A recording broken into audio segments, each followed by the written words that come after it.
Olá, nessa videoaula, vamos falar de medidas de controle do ruído. Antes de falar nas medidas de controle do ruído, nós vamos ver quando que é necessário tomar medidas de controle.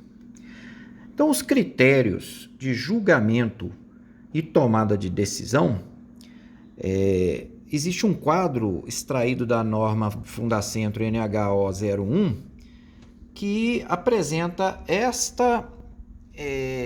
quadro aqui apresenta os níveis de dose diária e as considerações técnicas com as atuações recomendadas. Então, se um trabalhador está exposto até 50% de dose, de 0 a 50% de dose de ruído, a consideração técnica é que isso é aceitável. E o que se recomenda? No mínimo, manutenção da condição existente.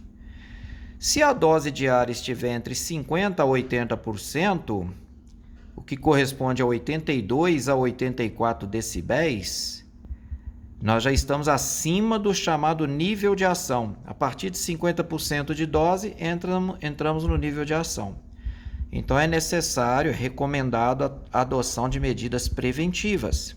As medidas de controle que nós vamos estudar. Se a dose está entre 80% e 100%, ou seja, entre 84 e 85 decibéis, é uma região de incerteza e a adoção de medidas preventivas e corretivas é necessária, visando a redução da dose.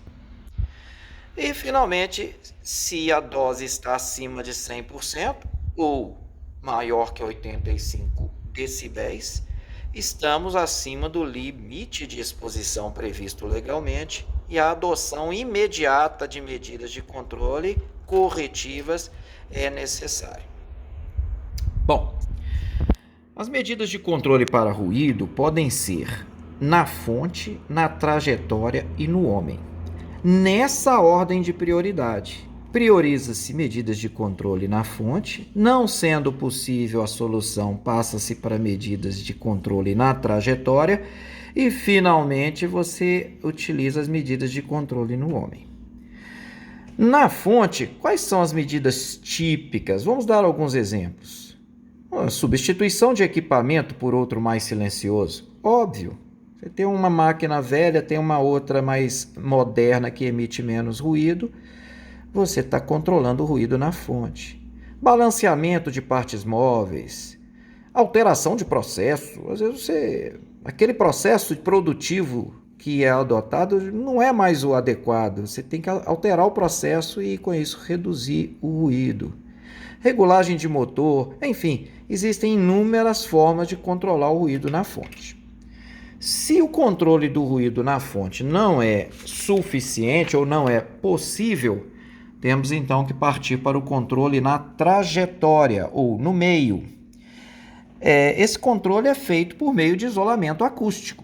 Você tem duas formas, ou você isola a fonte, entre a fonte e o meio você coloca o bloqueio ou o isolamento acústico, ou entre o meio e o homem, o receptor, você coloca o isolamento acústico. Bom, o isolamento acústico das fontes ruidosas, ele consiste na colocação de barreiras isolantes e absorventes de som. Os melhores resultados você obtém quando a barreira é feita, a parte externa é feita com material isolante, como, por exemplo, a parede de alvenaria, e internamente o material absorvente, como lã de rocha, por exemplo, cortiça, enfim. Este é um exemplo. Finalmente, o controle no homem. No homem, o controle pode ser feito de três formas: pela limitação do tempo de exposição do trabalhador, uma reorganização do trabalho pode prover essa limitação, por meio de equipamentos de proteção individual, que é o caso dos protetores de ouvido, tanto os de inserção quanto os de concha, e a realização de exames audiométricos periodicamente. Os exames de audiometria, eles são previstos, devem ser previstos no PCMSO da empresa, que é feito por médico do trabalho.